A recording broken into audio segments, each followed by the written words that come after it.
Good morning and welcome to Our Issues Milwaukee. I'm your host, Andrea Williams. It was the late John Lennon who once said, peace is not something you wish for. It's something you make, something you do, something you are, and something you give away. My first guest is here to tell us all about Peace Week Milwaukee 2016. I'm happy to welcome Miss Dena Eckles. How are you? Oh, so good. Happy to be here. Thank you. I should say welcome back to the show, because you were actually here last summer to tell about the first annual Peace Week, and now here we are already rolling up on the second annual Peace Week 2016. Tell us more about it. Peace Week is a wonderful wonderful opportunity for all organizations, faiths, businesses that want to celebrate peace. We are not looking to bring people under one umbrella, but instead we're hoping that everyone will celebrate peace wherever they are, however they want to.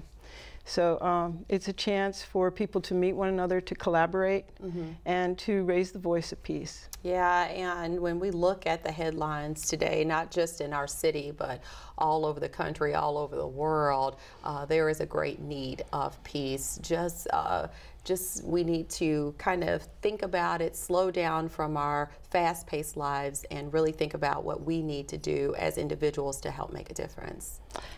I like to look at it as we're inviting people to tip the scales. Yeah. Because there's so much negativity and there's so much blame. But when we realize we're all here together and that we need everyone to make this turn, then to give each other a chance, you know, to give each other the elbow room, to listen to one another, and to celebrate each other. Yeah. And I think we can do it. And this year it's happening August 14th through the 21st. Correct. And so, as I said, you were here last year to help spread the word, but we did it right when you were rolling up on it. Now we're giving the viewers plenty of time to get their organizations together and make plans to take part in this important Peace Week. So you've got schools, churches, sororities, fraternities, organizations, a whole list of individuals who can take part. How, in fact, would they get involved? Well, you can go to peaceweekmilwaukee.org, and there's a partnership page, and it's very easy to bring your organization right onto it. There's no cost involved. It's free. We are looking for help to keep loading up, because we're meeting people all the time who are interested in becoming a partner to Peace Week. And in the same way, we can announce the events on Peace Week. But we've also expanded with our Facebook page. We're now starting to broadcast all kinds of events that happen throughout the year. Okay. Because so many people say, well, we do our big event right before Peace Week, or we do it right after Peace Week. And that's definitely, we're not asking people to try to fit into that shoebox, but we're hoping to make it be such an explosion, if you will, of peace that it can't be missed all over the city. Yeah, and so already on the calendar, you've got a peace walk that's going to be taking place with one of the local churches. Tell us more about that. Yes, Hepatha Church, Pastor Mary Martha was one of the very first people to sign on to Peace Week. Met her right away in Milwaukee, and she was like, let's do it. So this year when I asked her, I found out that they're going to do a peace walk right there on Locust, and she has invited Mayor Barrett, and he's agreed to be in that walk. I was thrilled, and County Executive Abley and Alderman Stamper. Okay, so really top city officials coming together to kind of say this is important enough for us to take part in it. And that particular peace walk is happening on August 18th. Correct. And they're going to be following all of the festivities up with an ice cream social. Ice cream and maybe even hot dogs.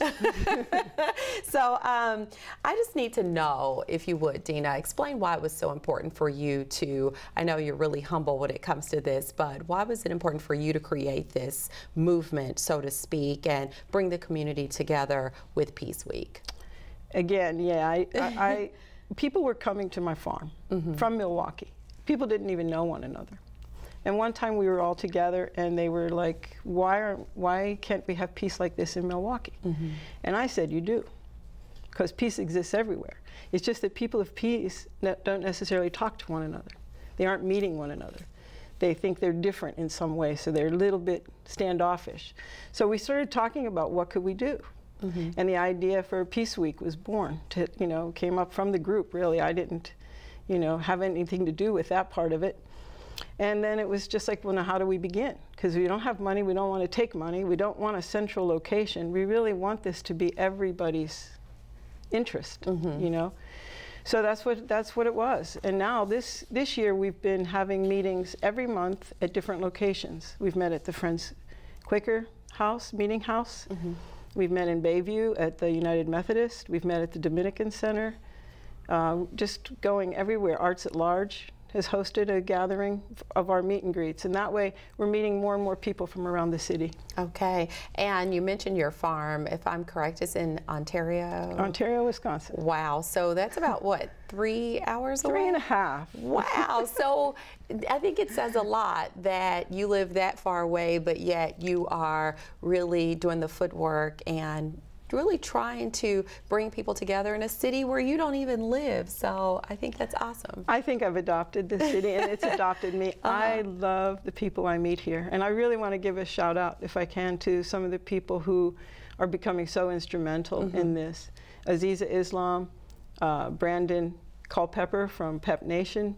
Aziz is with Vet 76. Blanche Brown, who's an artist, performing artist and artist. There's just so many people. Raul Dubai from the Sikh Temple and many organizations he's affiliated with. So a lot of people are stepping up to make this happen, and it's wonderful. Every time we meet a new person, we've just met someone from the Peace Eagle Sanctuary in Oconomowoc, and it's just beautiful. I think it is. And to kickstart this initiative, you've teamed up with people behind a documentary that's called Inside Peace. You saw it premiere at the Peace Film Festival in Chicago. Tell us more about this. Right. Friends of mine were part of developing that movie, and I was invited, and I brought people from Milwaukee, Madison, because our organization, Echo Valley Hope, is involved with many peace actions throughout Wisconsin. So a bunch of us went to the movie in Chicago, and everybody was completely blown away by it. Wow. And it was a feeling like, when this is made available to communities, we would love to have it. Because at that time, they were just showing at film festivals, which, by the way, they've won. It's an amazing, award-winning documentary, and it brings hope.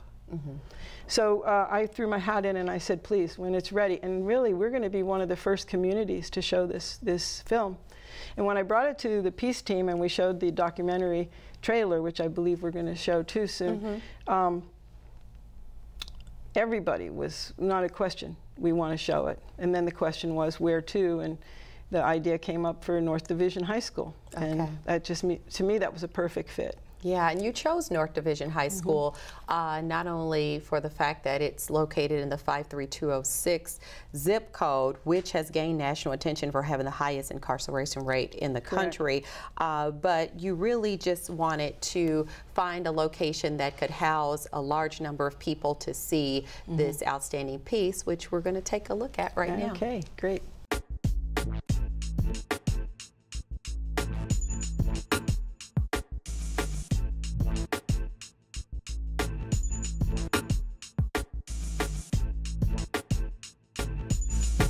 If I wanted something, I took it. I came from selling drugs. I poisoned my neighborhood. Yeah, baby, I'm on top. For the past 20 years, 17 of those years I've been locked up. I started hanging around the wrong crowds that introduced me to the needle. That's when I started coming to state jails. If you've never been told that you're worth a damn. My mom and my dad were heroin addicts. I lost all contact with my heart. All of that emotion will come out in actions that will get you into trouble. They can't build prisons and produce a safer society. It is going to take something very different. You are something living, existing, breathing, evolving human being. I started to learn things about myself, that things don't have to be so complicated. I don't need to put a mask on anymore. There's a lot of things you gotta do when you get out. All these obstacles you gotta go through. You no longer have food, water, and shelter. I've got a target on my back. It's not hard for me to go back to prison. I'm panicking here, and I want to go back to my old way of living. But everybody's still looking for that old person. They don't believe that somebody can change.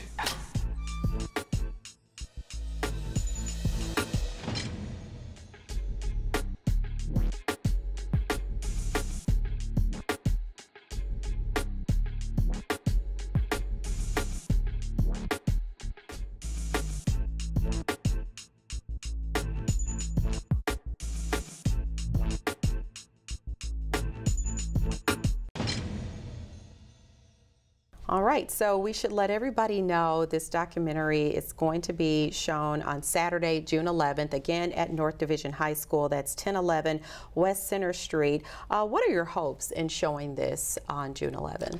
First off, there's 600 seats. My first hope is that it's full. And my second hope is that everyone gets to hear not only the movie, but participates in the Q&A that's going to follow with one of the cast members. Okay. His name is David Siege. He's an amazing human being and a good friend to me. He's flying in from Houston just to be here. Wow.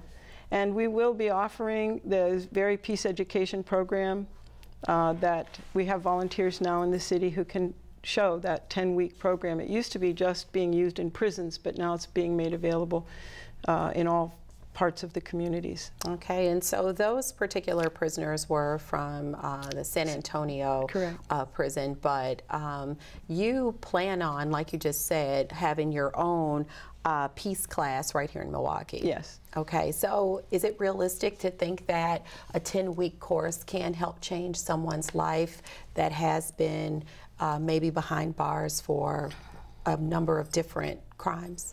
I think if you get to see the movie, and I hope you do come, I'll have a nice seat for you, you will see, because this film was made over the course of 4 years, when they were in the prison and when they've been released. And now it's even been more years.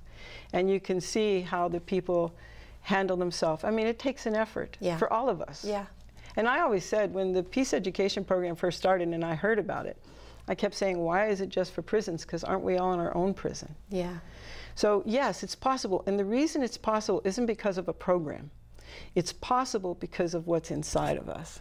But because that is there, then something like a peace education program or a peace learning of some kind can help trigger that inside a human being. And yes, we can change, all of us. I love that. Ironically, there's another documentary that's going to be focusing on 53206 that follows real-life stories of families who are likely to have relatives in prison than not, and it also features Milwaukee Police Chief Ed Flynn. The producers of that documentary, and I believe they have named it 53206, they plan to enter it in all of the major film festivals this year, so we'll keep everybody up to date on that. But over time, we've discussed the many statistics that represent the scenarios of those who are in that zip code, from unemployment to incarceration. But I think it's important to also shine a light on the positive things that's in communities as well. There are a lot of hardworking people, needless to say, who live in 53206. And for instance, there's Andrea Lee Ellis, who's been on this show to talk about We Got This. And he really is showing and proving that really just taking time and making a commitment to make a difference, it is possible. Also, you've got great faith-based organizations and churches like Tabernacle Community Baptist Church, and then there's the Universal Academy for the College Bound. All of that lies within 53206. So it's important, if we're going to always focus on the negative, to bring up the positive as well. Finally, as you prepare for Peace Week 2016, Dena, again, I should mention it's happening August 14th through the 21st. You're currently looking for volunteers who can help you do a number of things as you lead up to that week. Social media, we're doing phenomenally well, but we could always use more help, because I just wrote to Andrea Ellis today, so I'm hoping to hear back from him. And also volunteers to help with the website. Because we could be doing more. We could have more be celebrating more opportunities, you know, and what people are doing, because there is so much good happening. Absolutely. There's so much good happening. And I'm just thankful that you were able to make it all the way down here to Milwaukee to tell us about Peace Week and all of the efforts. This is the second year, and obviously it's continuing to grow, and it's one of those grassroots efforts that I think should be commended. So thank you for your hard work and for your commitment. Thank you very much. Thanks for having me. Always a pleasure. And I look forward to talking to you soon. Have a good one. Dena Eckles is the owner and operator of the Echo Valley Farm in Ontario, Wisconsin, and the driving force behind Peace Week Milwaukee 2016. That's happening August 14th through the 21st. And when we return to our Issues Milwaukee, we'll turn our attention to a learning center that offers workshops in nonviolent conflict resolution, healthy communication, and peace building. We'll find out more about the Peace Learning Center of Milwaukee Incorporated right after this.